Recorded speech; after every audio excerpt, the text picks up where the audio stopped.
ओम शांति। 13 फरवरी 2025 बाबा के महावाक्य हैं। बाबा कहते हैं, मीठे बच्चे, बाप जो है जैसा है उसे यथार्थ रीति जानकर याद करना, यही मुख्य बात है। मनुष्यों को यह बात बहुत युक्ति से समझानी है। प्रश्न: सारे यूनिवर्स के लिए कौन सी पढ़ाई है जो यहाँ ही तुम पढ़ते हो? उत्तर: सारे यूनिवर्स के लिए यही पढ़ाई है कि तुम सब आत्मा हो। आत्मा समझकर बाप को याद करो तो पावन बन जाएंगे। सारे यूनिवर्स का जो बाप है वह एक ही बार आते हैं सबको पावन बनाने। वही रचता और रचना की नॉलेज देते हैं। इसलिए वास्तव में यह एक ही यूनिवर्सिटी है। यह बात बच्चों को स्पष्ट कर समझानी है।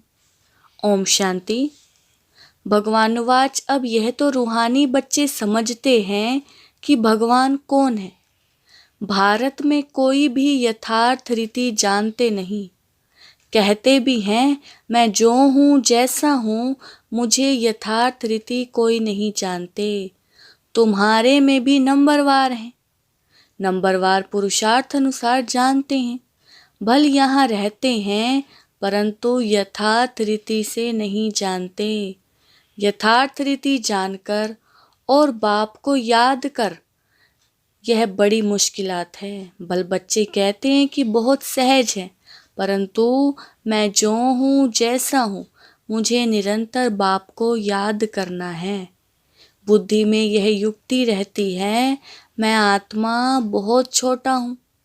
हमारा बाबा भी बिंदी छोटा है। आधा कल्प तो भगवान का कोई नाम भी नहीं लेते। दुख में ही भगवान को याद करते हैं। हे भगवान, अब भगवान कौन है यह तो कोई मनुष्य समझते नहीं। अब मनुष्यों को कैसे समझाएं, इस पर विचार सागर मंथन चलना चाहिए। नाम भी लिखा हुआ है, प्रजापिता ब्रह्मा कुमारी ईश्वरीय विश्वविद्यालय। इससे भी समझते नहीं हैं कि यह रूहानी बेहद के बाप का ईश्वरीय विश्वविद्यालय है। अब क्या नाम रखें जो मनुष्य झट समझ जाएं? कैसे मनुष्यों को समझाए कि यह यूनिवर्सिटी है? यूनिवर्स से यूनिवर्सिटी अक्षर निकला है।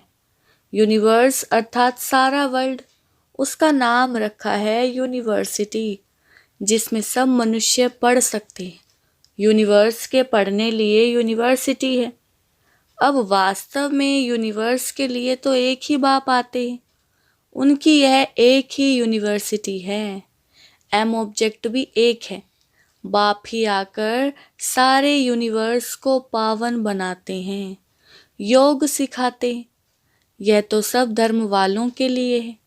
कहते हैं, अपने को आत्मा समझो। सारे यूनिवर्स का बाप है इनकॉर्पोरियल गॉड फादर, तो क्यों ना इसका नाम spiritual university of spiritual incorporeal God father रखें। ख्याल किया जाता है ना, मनुष्य ऐसे हैं जो सारे वर्ल्ड में बाप को एक भी नहीं जानते हैं। रचता को जाने तो रचना को भी जाने। रचता द्वारा ही रचना को जाना जा सकता है। बाप बच्चों को सब कुछ समझा देंगे और कोई भी नहीं जानते। ऋषि मुनि भी नेति नेति करते गए तो बाप कहते हैं, तुमको पहले यह रचता और रचना की नॉलेज नहीं थी, अभी रचता ने समझाया है। बाप कहते हैं, मुझे सब पुकारते भी हैं कि आकर हमको सुख शांति दो, क्योंकि अभी दुख अशांति है। उनका नाम ही है दुख हरता सुख करता। वह कौन है? भगवान। वह कैसे दुख हरकर सुख देते हैं ये कोई नहीं जानते। तो ऐसा क्लियर कर लिखें जो मनुष्य समझे कि निराकार गॉड फादर ही यह नॉलेज देते हैं। ऐसे ऐसे विचार सागर मंथन करना चाहिए। बाप समझाते हैं, मनुष्य सभी पत्थर बुद्धि हैं, अभी तुमको पारस बुद्धि बना रहे हैं। वास्तव में पारस बुद्धि उन्हें कहेंगे जो कम से कम 50 से अधिक मार्क्स लें। फेल होने वाले पारस बुद्धि नहीं। यह भी कोई नहीं समझते हैं कि राम को बाण क्यों दिखाएं। श्री कृष्ण को स्वदर्शन चक्र दिखाया है कि उसने सबको मारा और राम को बाण दिखाए हैं। एक खास मैगजीन निकलती है जिसमें दिखाया है श्री कृष्ण कैसे स्वदर्शन चक्र से अकासुर बकासुर आदि को मारते हैं। दोनों को हिंसक बना दिया है और फिर डबल हिंसक बना दिया है। कहते हैं उन्हों को भी बच्चे पैदा हुए हैं ना। अरे वे हैं ही निर्विकारी देवी देवता, वहाँ रावण राज्य ही नहीं है। इस समय रावण संप्रदाय कहा जाता है। अभी तुम समझाते हो हम योग बल से विश्व की बादशाही लेते हैं, तो क्या योग बल से बच्चे नहीं हो सकते? वह है ही निर्विकारी दुनिया।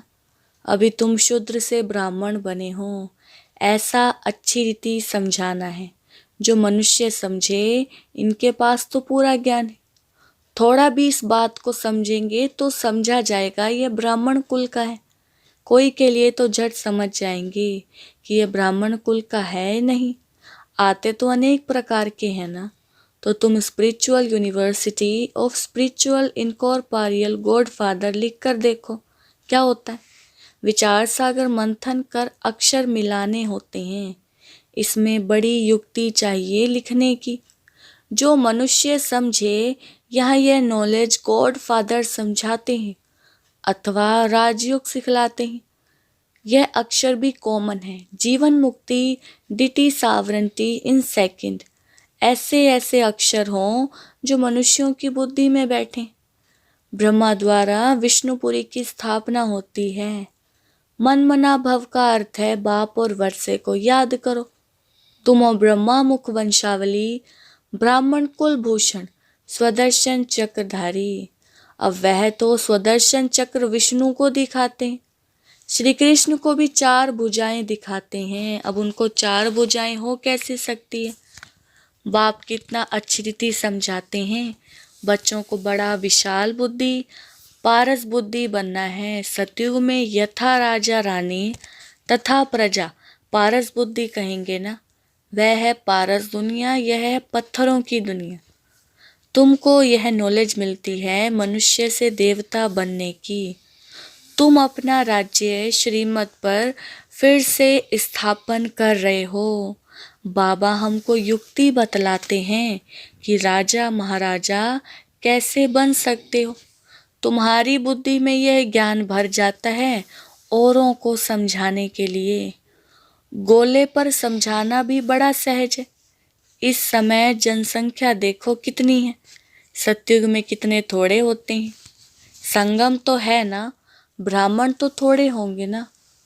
ब्राह्मणों का युग ही छोटा है, ब्राह्मणों के बाद है देवताएं, फिर वृद्धि को पाते हैं। बाजोली होती है ना, तो सीढ़ी के चित्र के साथ विराट रूप भी होगा, तो समझाने में क्लियर होगा। जो तुम्हारे कुल के होंगे उनकी बुद्धि में रचता और रचना की नॉलेज सहज ही बैठ जाएगी। उनकी शक्ल से भी मालूम पड़ जाता है कि यह हमारे कुल के है या नहीं। अगर नहीं होगा तो तवाई की तरह सुनेगा। जो समझू होगा वह ध्यान से सुनेगा। एक बार किसको पूरा तीर लगा तो फिर आते रहेंगे। कोई प्रश्न पूछेंगे और कोई अच्छा फूल होगा तो रोज आप ही आकर पूरा समझकर चला जाएगा। चित्रों से तो कोई भी समझ सकते हैं, यह तो बरोबर देवी देवता धर्म की स्थापना हो रही है। बाप करा रहे हैं। कोई ना पूछते भी आप ही समझते रहेंगे, कोई तो बहुत पूछते रहेंगे, समझेंगे कुछ भी नहीं। फिर समझाना होता है, हंगामा तो करना नहीं है। फिर कहेंगे ईश्वर तुम्हारी रक्षा भी नहीं करते। अब वह रक्षा क्या करते हैं सो तो तुम जानते हो। कर्मों का हिसाब किताब तो हर एक को अपना चुकतू करना है। ऐसे बहुत हैं, तबीयत खराब होती है तो कहते हैं रक्षा करो। बाप कहते हैं हम तो आते हैं पतितों को पावन बनाने, वह धंधा तुम भी सीखो। बाप 5 विकारों पर जीत पहनाते हैं तो और ही जोर से वह सामना करेंगे। विकार का तूफान बहुत जोर से आता है। बाप तो कहते हैं बाप का बनने से यह सब बीमारियां उथल खाएंगी, तूफान जोर से आएंगे। पूरी बॉक्सिंग है, अच्छे अच्छे पहलवानों को भी हरा लेते हैं। कहते हैं ना चाहते भी कुदृष्टि हो जाती है, रजिस्टर खराब हो जाएगा। कुदृष्टि वाले से बात नहीं करनी चाहिए। बाबा सभी सेंटर्स के बच्चों को समझा रहे हैं कि कुदृष्टि वाले बहुत ढेर हैं। नाम लेने से और ही ट्रेटर बन जाएंगे। अपनी सत्यानाश करने वाले उल्टे काम करने लग पड़ते हैं। काम विकार नाक से पकड़ लेता है, माया छोड़ती नहीं है। कुकर्म, कुदृष्टि, कुवचन निकल पड़ते हैं, कुचलन हो पड़ती है। इसलिए बहुत बहुत सावधान रहना है। तुम बच्चे जब प्रदर्शनी आदि करते हो तो ऐसी युक्ति रचो जो कोई भी सहज समझ सके। यह गीता ज्ञान स्वयं बाप पढ़ा रहे हैं। इसमें कोई शास्त्र आदि की बात नहीं है, यह तो पढ़ाई है। किताब गीता तो यहाँ है नहीं। बाप पढ़ाते हैं, किताब थोड़े ही हाथ में उठाते हैं। फिर यह गीता नाम कहाँ से आया? यह सब धर्मशास्त्र बनते ही बाद में है। कितने अनेक मठ पंथ हैं, सबके अपने अपने शास्त्र हैं। टाल डाल जो भी हैं, छोटे छोटे मठ पंथ, उनके भी शास्त्र आदि अपने अपने। तो वह हो गए सब बाल बच्चे, उनसे तो मुक्ति मिल ना सके। सर्वशास्त्रमयी शिरोमणि गीता गाई हुई है। गीता का भी ज्ञान सुनाने वाले होंगे ना, तो यह नॉलेज बाप ही आकर देते हैं। कोई भी शास्त्र आदि हाथ में थोड़े ही हैं। मैं भी शास्त्र नहीं पढ़ा हूँ, तुमको भी नहीं पढ़ाते। वह सीखते हैं, सिखलाते हैं। यहाँ शास्त्रों की बात नहीं, बाप है ही नॉलेजफुल। हम तुमको सभी वेदों शास्त्रों का सार बतलाते हैं। मुख्य है ही 4 धर्मों के धर्मशास्त्र। ब्राह्मण धर्म का कोई किताब है क्या? कितनी समझने की बातें हैं। यह सब बाप बैठ डिटेल में समझाते हैं। मनुष्य सब पत्थर बुद्धि हैं, तब तो इतने कंगाल बने हैं। देवताएं थे गोल्डन एज में, वहाँ सोने के महल बनते थे, सोने की खानियाँ थी। अभी तो सच्चा सोना है नहीं। सारी कहानी भारत पर ही है। तुम देवी देवता पारस बुद्धि थे, विश्व पर राज्य करते थे। अभी स्मृति आई है, हम स्वर्ग के मालिक थे, फिर नरक के मालिक बने हैं, अब फिर पारस बुद्धि बनते हैं। ये ज्ञान तुम बच्चों की बुद्धि में है, जो फिर औरों को समझाना है। ड्रामा अनुसार पार्ट चलता रहता है। जो टाइम पास होता है सो एक्यूरेट। फिर भी पुरुषार्थ तो कराएंगे ना। जिन बच्चों को नशा है कि स्वयं भगवान हमको हेवन का मालिक बनाने के लिए पुरुषार्थ कराते हैं, उनकी शक्ल बड़ी फर्स्ट क्लास खुशनुमा रहती है। बाप आते भी हैं बच्चों को पुरुषार्थ कराने, प्रारब्ध के लिए। यह भी तुम जानते हो, दुनिया में थोड़े ही कोई जानते हैं। हेवन का मालिक बनाने भगवान पुरुषार्थ कराते हैं, तो खुशी होनी चाहिए। शक्ल बड़ी फर्स्ट क्लास खुशनुमा होनी चाहिए। बाप की याद से तुम सदैव हर्षित रहेंगे। बाप को भूलने से ही मुरझाई आती है। बाप और वर्षे को याद करने से खुशनुमा हो जाते हैं। हर एक की सर्विस से समझा जाता है। बाप को बच्चों की खुशबू तो आती है ना। सपूत बच्चों से खुशबू आती है, कपूत से बदबू आती है। बगीचे में खुशबूदार फूल को ही उठाने की दिल होगी ना, अक को कौन उठाएंगे? बाप को यथार्थ रीति याद करने से ही विक्रम विनाश होंगे। अच्छा, मीठे मीठे सिकिलदे बच्चों प्रति माता पिता बाप दादा का याद प्यार और गुड मॉर्निंग। रूहानी बाप की रूहानी बच्चों को नमस्ते।